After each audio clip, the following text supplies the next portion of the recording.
Terima kasih untuk Anda yang masih bergabung bersama dengan kami dan di segmen ini kita akan review jalannya perdagangan di sepanjang hari ini pemirsa. Dan kami ingatkan kembali Anda masih bisa berpartisipasi di WhatsApp interaktif kami di 0812 di 8788 di 3723 seperti yang tertera di layar televisi Anda nantinya. Dan saat ini kami sudah terhubung melalui Zoom bersama dengan Bapak Dharma Putra Hendy Santoso selaku Branch Manager JUS Sekuritas Sudirman. Kita akan langsung sapa saja. Pak Hendy, selamat sore, apa kabar Pak? Selamat sore Pak Dev, kabar baik-baik. Ya, terima kasih Pak Hendy. Ini merupakan pertemuan pertama kita mungkin di 2025 ya Pak ya? Betul. Ya, terima kasih juga sudah meluangkan waktu Pak Hendy dan kabar baik untuk indeks harga saham gabungan. Akhirnya penurunan yang terjadi dalam 5 hari beruntun hari ini terhenti berbalik arah menguat di 1,47% saat ini dan sudah kembali ke level 6.600-an. Bagaimana Anda melihat secara teknikal pembalikan arah yang terjadi di sepanjang perdagangan hari ini? Baik, terima kasih Pak Dev. Untuk secara teknikal, kalau saya melihat hari ini IHSG mantulnya itu sangat bagus di area support kuat yang sudah terbentuk sejak 2022, kemudian beberapa kali mantul di 2023 dan saat ini retest kembali dan terbukti hari ini candlenya hijau. Ya, kalau saya melihat ini semoga menjadi bottom dari IHSG karena kalau dilihat ini adalah support kuat. Kalau sampai level 6.500-nya ini sampai jebol, maka sebenarnya IHSG secara tren besar itu sudah memasuki masa downtrend. Seperti itu, Pak Dev. Ya, kebangkitan dari indeks harga saham gabungan di sepanjang perdagangan hari ini, apakah posisi IHSG sudah jenuh jual, Pak? Oke, ini kelihatan banget IHSG ini sudah jenuh jual karena secara stokastik, secara RSI untuk indikator itu sudah kelihatan sudah oversold dan kelihatan sudah mulai ada pembalikan arah, potensi pembalikan arah yang saya lihat kemungkinan bisa akan ada sideways untuk 1 minggu ke depan atau bahkan 2 minggu ke depan. Karena IHSG juga naiknya ditopang oleh para big banks ya. Kalau saya lihat dari hari ini big caps dan big banks itu menahan IHSG seperti itu. Baik, jangka pendek arahnya akan kemana Pak untuk IHSG? IHSG prediksi saya sekitar level 6.830 ya. Itu untuk jangka pendek di mana dia kemarin pada saat perdagangan tanggal 7 Februari di open gap down ya, yang kemarin tiba-tiba open di bawah ya, itu membuat nimbul adanya gap yang terjadi dan menurut saya harusnya itu akan ditutup dulu di 6.830. Kemudian kalau dia berhasil lewat maka akan retest ke area 6.950 sampai 7.000. Seperti itu Pak Dev. Baik, di luar dari sisi teknikal, Pak, para investor saat ini masih menantikan rilis data inflasi Amerika Serikat dari jadwal. Ini Rabu malam ini waktu Indonesia Barat, Pak. Ekspektasinya masih akan tetap tinggi. Ini seberapa besar dampaknya, Pak? Ataupun mungkin skenarionya di bawah ekspektasi, artinya angka inflasi Amerika Serikat lebih ke arah melandai.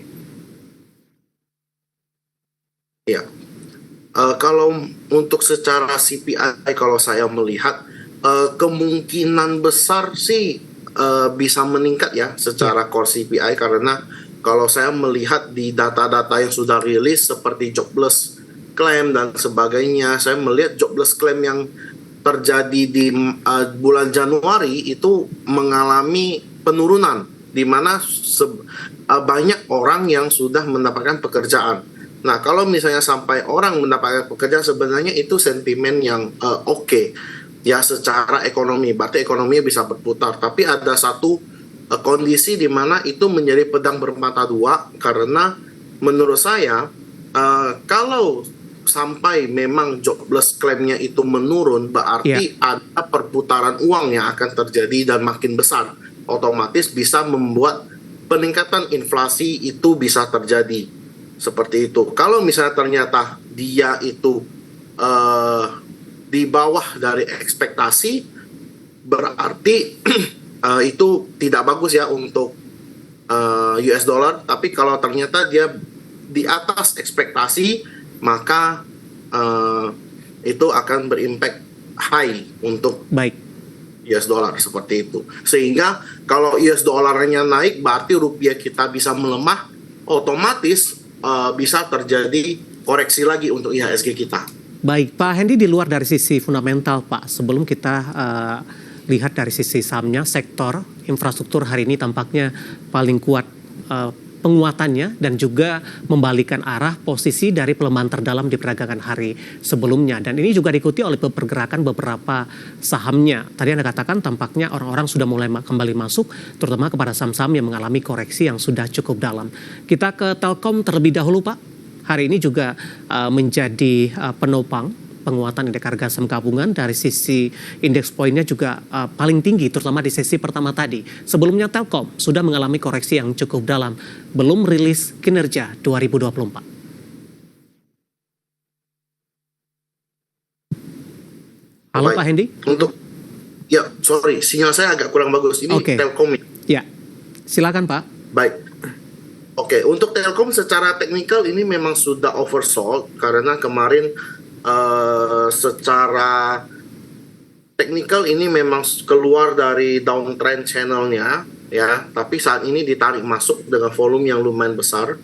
Cuman yang saya mau nunggu itu di rilis laporan keuangannya itu di sekitar kalau nggak salah tanggal Jumat ya, Maret, di Maret 2025. Nah, sehingga kalau saya itu ingin melihat bagaimana pergerakan secara revenue dan secara earnings yang terjadi di Telkom. Karena saya melihat di beberapa kuartal belakang, kalau dilihat laporan keuangan Telkom itu sebenarnya secara perolehan ataupun earnings itu terus menurun ya. Kalau kita lihat dari kuartal 4 2023 aja minus 24%.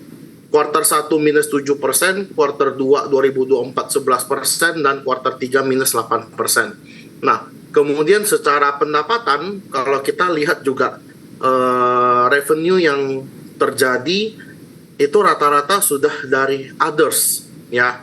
Sudah banyak dari penghasilan lain-lain. Kalau secara mobile, secara consumer, itu sudah tidak terlalu besar. Karena kalau saya melihat semakin banyak pesaing yang ada, Telkom itu mesti lebih kompetitif. Kalau saya melihatnya secara teknikal. Sehingga kalau dilihat ya hari ini, kalau misalnya ternyata Telkom mau balik uptrend, itu potensi uptrend dia harus balik ke area level 2.500 ke atas. Baik, penutupan hari ini di 2480 menguat di 6,90%. Yang sudah ambil posisi, yang baru entry seperti apa? Singkat saja Pak. Baik. Kalau yang sudah ambil posisi ya jaga-jaga aja 2.500 sampai 2.550. Tapi kalau yang belum punya posisi dan baru mau ambil, saran saya jagain aja level 2.300. Baik, penutupan hari ini 2480 menguat di 6,90%. Kita bergeser, masih dari sektor yang sama Pak, dan bidang yang sama untuk ISAT.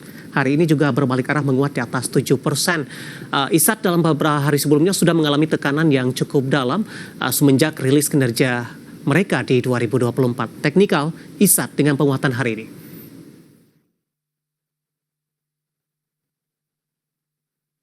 Baik. Kalau untuk ISAT secara teknikal sebenarnya ini sudah downtrend itu sejak 31 Juli 2003, sejak Juli lah, bukan 31 Juli.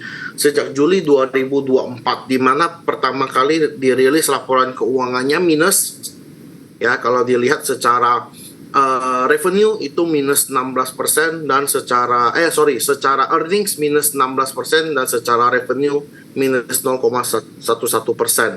Kemudian ada terjadi stock split dan kemudian kemarin juga minus 24% secara earnings, yang sebenarnya ini sebenarnya secara fundamental itu tidak terlalu baik. Tapi secara teknikal ini dia berhasil mantul di Fibo 2 di area 1600. Di mana kalau kita mau spekulasi untuk technical rebound hingga ke 2100 mungkin masih bisa 2000 sampai 2100 technical rebound mungkin masih bisa, tapi dia harus melewati level area resisten 1920 Baik. dengan support kuat di 1600. Kalau dia tidak bisa break out dari 1920 closing, maka potensi ihsat untuk penurunan itu masih sangat besar. Oke.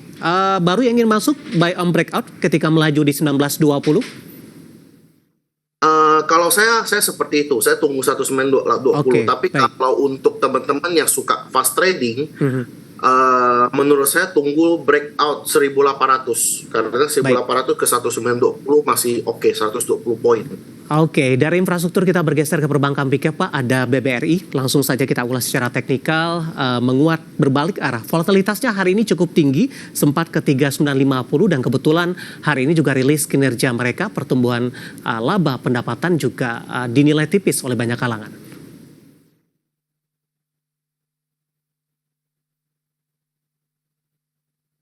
Ya. Silakan, Pak. Oke, baik. Oke, untuk BBRI saya melihat ketika IHSG membuat new low, ya saya melihat bahwa BBRI ini koreksi yang tidak membuat new low, malah dia membuat potensi membuat higher low.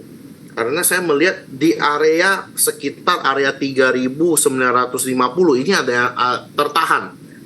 Seperti itu. Nah, kalau misalnya seperti ini, maka secara teknikal itu sangat-sangat menarik karena untuk proses Dow teori itu sudah mulai terjadi di mana dia harus membuat higher high, higher low, higher high, higher low.